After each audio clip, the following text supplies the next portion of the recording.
at 200 kilometers, it'll get in your head. You get very, very tired. There's a lot of reasons why things can go awry. Are you ready to push that hard to actually finish the whole thing or not?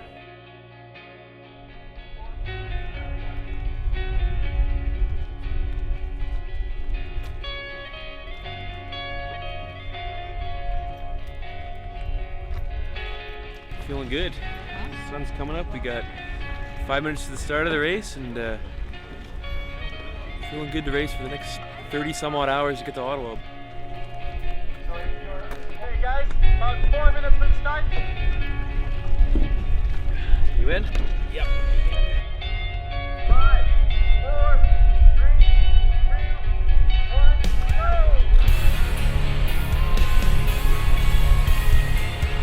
So this race we started out last year, and it's our second year race. It's a race from Kingston to Ottawa. It's through 22 lock stations on essentially flat water. There's some big lakes, there's some canals, and it's the fastest person that can get to Ottawa. This year we introduced a half-distance race, which was new to us. It's Kingston to Smiths Falls. But essentially the nature of the race, or the spirit of the race, is to see who can get through the entire canal, the UNESCO World Heritage Site, the fastest. So this year we had almost twice as many teams as we did last year. Mostly kayaks and canoes. We had 3 SUPs, the stand-up paddle boards, which was interesting because it's a long race for them. But mostly kayaks and canoes. And they do quite well in that race because there's a lot of portages, and you need to be able to carry your boat through it. I'm pretty fresh. I'm pretty good. I'm pretty strong. Haven't really reached my level limit yet, so I should be pretty good. I think I'll have no problem finishing it. Well, it's a UNESCO World Heritage Site. It's actually populated. It's not completely wilderness. There's cottages along most of the way. Although there's some breaks. You start in some narrow channels. It opens up a little bit, and then further on there's some larger lakes. We have some actually quite large lakes that make the race a bit more challenging for some teams before it narrows out again. Up to 40 kilometers without a portage, and then you have some short ones, a kilometer and a half without a portage. There's no rapids, but just about everything else. You can throw racers is out there, so it makes it interesting. Yeah, so far it's been pretty good. We're putting along, but we keep seeing the same people, so we're not losing ground. So we're happy with that. Hopefully we can gain some ground here, but if someone could go and cut all the weeds, I would go much faster. Oh, the weeds? Yeah, but really bad. Yeah, I got the wrong type of fence. Really, really bad.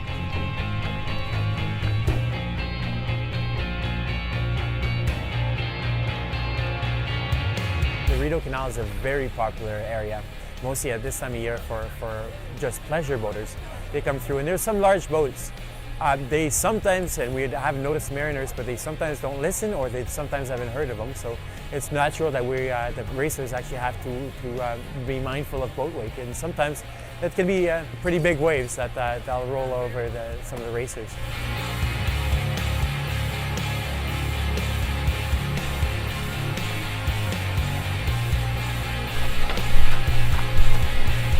feeling good.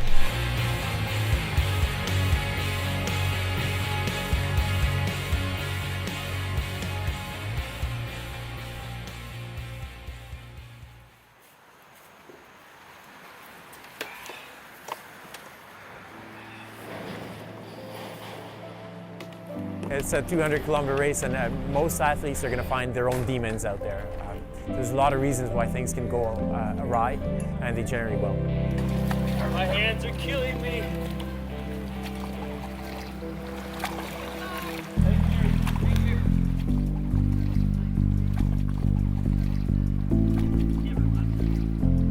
What we normally find, and what we found this year, is that first is nighttime. It gets cold, it gets lonely, it gets long. But most people will get through it, and you'll get the sunlight. Good work, guys.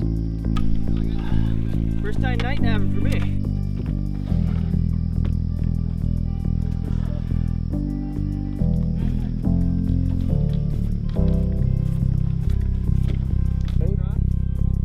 Another difficulty is the weeds. If you get off the main channels, there's no real moving water in there, so the weeds do grow. So if you're outside the navigation channel, it can slow you down a lot, which can be frustrating. The sheer distance of the race. At 200 kilometers, it'll get you in your head. You get very, very tired. And are you ready to push that hard to actually finish the whole thing or not? I think you're good to go now. Okay. See you later. Good luck, guys. Thank you.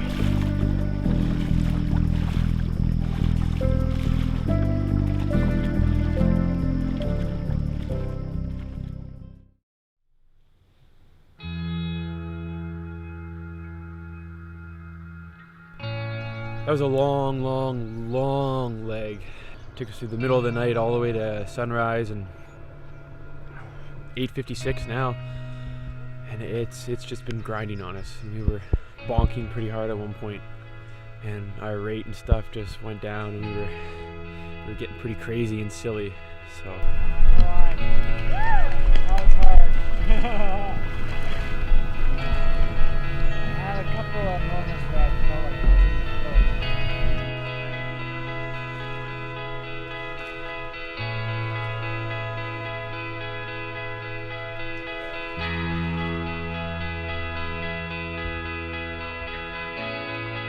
We've been trying to give ourselves little goals every single step of the way to get to the end, and now it's just a finish. There's boats in front, there's boats behind.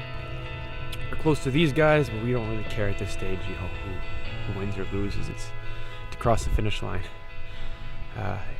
That's gonna be good.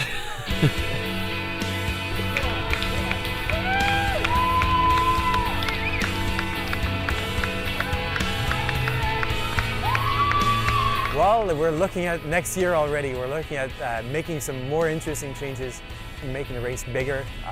This year we're almost double the size of last year. If we can make it even bigger next year, it should be really interesting. We have also some ideas of possibly changing some of the formats as well.